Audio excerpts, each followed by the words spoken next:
किसान भाइयों, अगर आपके धान के अंदर बालियां निकल आई हों और आप पूर्व में स्प्रे ना कर पाए हों, तो ऐसी स्थिति में आप देखेंगे कि आपकी धान के फसल के अंदर आपको ग्रीन होपर भी मिल जाएगा, लीफ फोल्डर भी मिल जाएगी, स्टेम बोरर भी मिल जाएगा।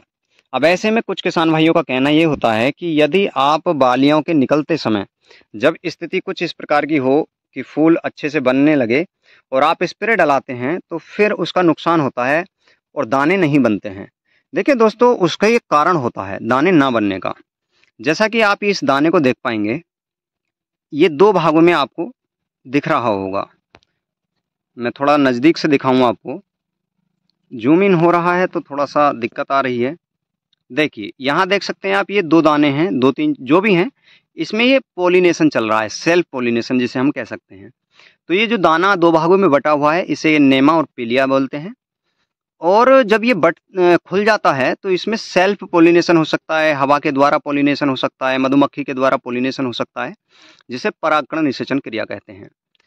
इसी पोलिनेशन के बाद इस दाने में दूध बनेगा और फिर दाना मजबूती से पकेगा और फिर हमें उत्पादन मिलता है। अब ऐसे में यदि बालियां निकल आएं, अगर आपने गलत समय का चुनाव कर लिया स्प्रे करते समय, तो ऐसा भी हो सकता है कि किसी भी दाने में कोई जान ना ही पड़े, यानी खाली दाना रह जाए। वो क्यों होता है? जब ये नेमा और पिलिया के रूप में ये खुला हुआ होता है और ऐसे में अगर नॉर्मल वाटर की ड्रॉप भी, साधारण पानी की ड्रॉप भी इसमें चली जाए तो फिर इसमें दाने में जान नहीं पड़ेगी, दूध नहीं बनेगा। और ऐसे में हम अगर पूरे खेत पे स्प्रे करा दें तो मेरे किसान भाइयों बहुत ज़्यादा घातक ये स्थिति हो जाती है और हमारे धान के अंदर खालीपन रह जाता है। कई बार ये शिकायतें हमारे किसानों के बीच बनी हुई होती हैं और इसीलिए किसान भाई और दुकानदार लोग भी ये बोलते हैं कि जब धान फूल पे हो उस समय स्प्रे नहीं कराना होता है। वो पूरी बात आपको नहीं बताते हैं, या तो जानकारी का अभाव होता है या वो ऐसे ही नॉर्मल कह देते हैं। वो होता इसीलिए है कि जब हमारे दाने का मुंह खुला हुआ होता है और ऐसे में नॉर्मल वाटर हो या फिर आपके स्प्रे का पानी हो, उसका ड्रॉप अगर इसके अंदर चला जाए तो फिर इसमें जान नहीं पड़ेगी। अब दोस्तों कोई कहेगा तो फिर आप कैसे बता रहे हैं कि इस पे स्प्रे इस समय करा सकते हैं?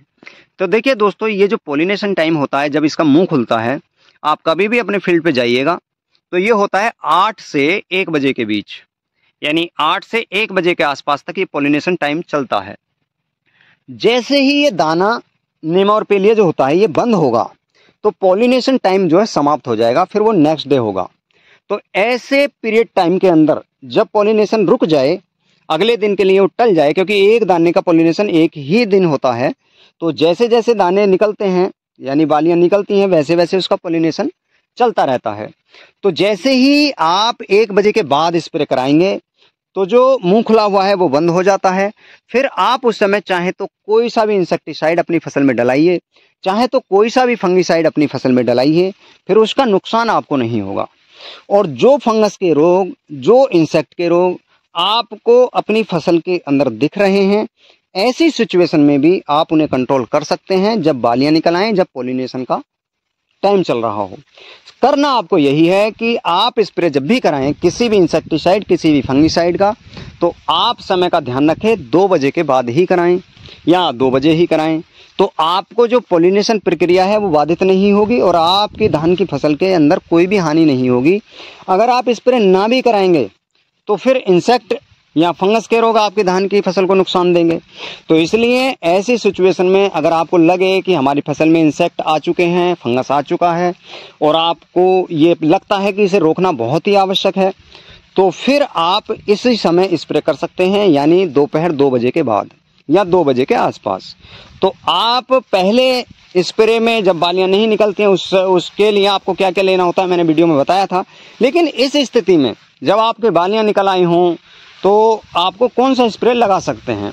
तो देखिए दोस्तों, जैसे लैम्डा प्लस थायो का कॉम्बिनेशन चल रहा है आजकल, जिसके अंदर 12.5% के आसपास जो है थायो रहता है और 9.5 या 9.6 के आसपास उसमें लैम्डा रहता है। 80 से 100 ml मात्रा उसकी ले लेंगे, स्प्रे करा देंगे तो जितने भी ये कीट होते हैं ये कंट्रोल में आ जाते हैं। यहाँ सबसे सेफ माना जाता है इमामेक्टिन बेंजोएट। उसी के साथ आप CTPR यानी क्लोरोएंट्रानिलिप्रोल ले सकते हैं। क्लोरोएंट्रानिलिप्रोल जो 18.5% होता है उसकी मात्रा 60 ml पर एकड़ और इमामेक्टिन 100 ग्राम पर एकड़। और साथ ही आप अगर कोई फंगिसाइड लेना चाहें जैसे एजोक्सिस्ट्रोबिन और टेबुकोनाजोल, तो वो भी ले सकते हैं। उसकी मात्रा आप 250 ml लेंगे और तीनों को मिक्स कराकर किसी बेहतर स्टिकर के साथ स्प्रे कराइए 2 बजे के आसपास। तो आप अपनी धान की फसल के अंदर बिना पॉलिनेशन को बाधित किए फंगस के रोगों को भी कंट्रोल कर पाएंगे, और साथ ही आप चाहे ग्रीन होपर हो, चाहे आपका लीफ फोल्डर हो, चाहे स्ट्रेम बोरर हो, इन सभी को आसानी से आप कंट्रोल कर पाएंगे। तो आज के वीडियो में दी गई जानकारी आपको कैसी लगी जरूर बताइएगा, और साथियों हमसे जुड़े रहने के लिए आप हमारे YouTube चैनल को सब्सक्राइब जरूर